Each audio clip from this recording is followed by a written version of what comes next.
Hello à tous et bienvenue sur cette vidéo pour la démo du plugin Stacko. Donc là j'ai posé mon plugin sur le dessin, je sélectionne ma stage et je vais avoir ici comme premier réglage bien, la hauteur des pieds. Donc je peux avoir du 0,40, voilà, ça se met à jour automatiquement. J'ai du 0,8 et du 1,20 également. Ensuite, la deuxième option sera les planchers. Donc au choix, j'ai du 1,22 par 1,22, du 1,22 par 2,44 ou du 2,44 par 2,44. Ici, je vais pouvoir choisir le nombre de duplications en X ou Y. Si par exemple j'en veux deux en X et un seul sur Y, eh bien j'ai juste à remplir ici le 2 et le 1. Je vais pouvoir également choisir la hauteur. Alors automatiquement, il se met à la hauteur minimum. Ici, si par exemple j'essaye de mettre 500 pour aller en dessous de la hauteur minimum, automatiquement il reviendra à 1240. Et après, eh bien, je peux mettre 1500. Voilà, et je peux monter jusqu'à la hauteur max. Pareil, si j'exagère et que je monte à 5 mètres, il va me mettre automatiquement la hauteur maximum autorisée pour les pieds à 1,20 ici. Voilà, on va se remettre à 1240. Ici, je peux inverser le X et le Y, c'est-à-dire tout simplement inverser eh bien, les duplications en X et Y. Voilà, juste d'un clic, plutôt que de réécrire ici, eh bien, j'ai ce bouton pour inverser. Je peux ajouter des garde-corps. Alors, je peux ajouter garde-corps à la face, au lointain, jardin et court également. On peut avoir bien évidemment les 4 d'activer. Et je peux aussi activer un extra ici en X. Et là, il me rajoute un extra ici. Et du coup, hop, si je tourne un peu, voilà. Je peux faire eh bien, du 2,44 en X et avoir une dernière maille en 1,22 ici par exemple.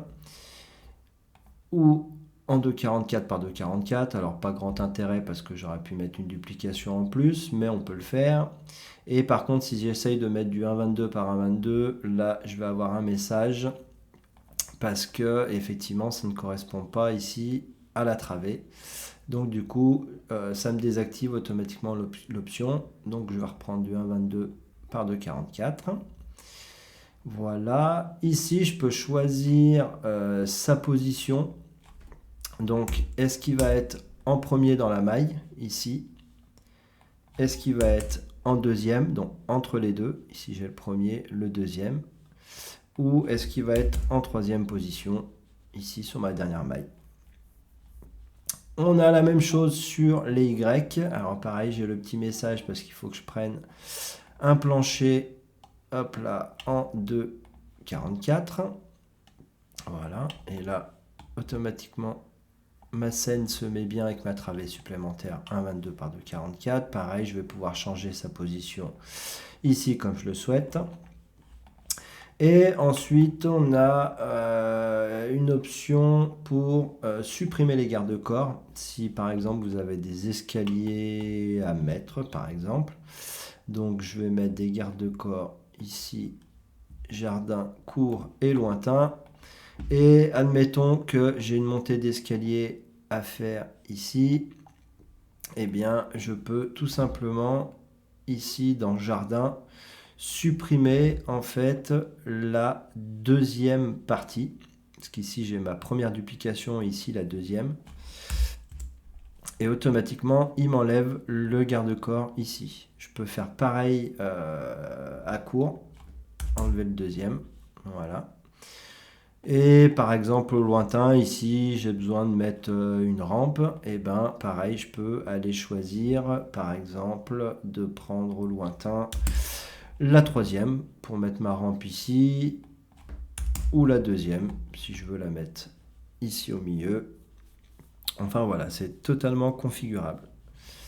Une autre option, ça c'est pour la langue, ça va tout simplement convertir directement en anglais ou en français. Et ensuite, là, je peux afficher les grilles. Donc ici, je vois en fait mes Y, le nombre de colonnes en Y et en X. Et je peux créer une étiquette ici avec eh bien, la reprise des symboles qui sont utilisés et leur nombre. Et la dernière option qu'on a ici, ça va être de pouvoir sauvegarder des presets. Donc là ici, je sais que mon preset actuel c'est le 2. Je peux choisir de sauvegarder un preset. Ici, je peux l'appeler preset 3 par exemple. Je valide. Il est bien sauvegardé. C'est bien passé sur mon preset actuel. Je peux rappeler des presets directement. Si je veux retourner sur mon preset 2, je le rappelle. Ici, j'ai un autre preset directement. Je peux supprimer directement des presets et ici avoir la liste de mes presets qui sont disponibles.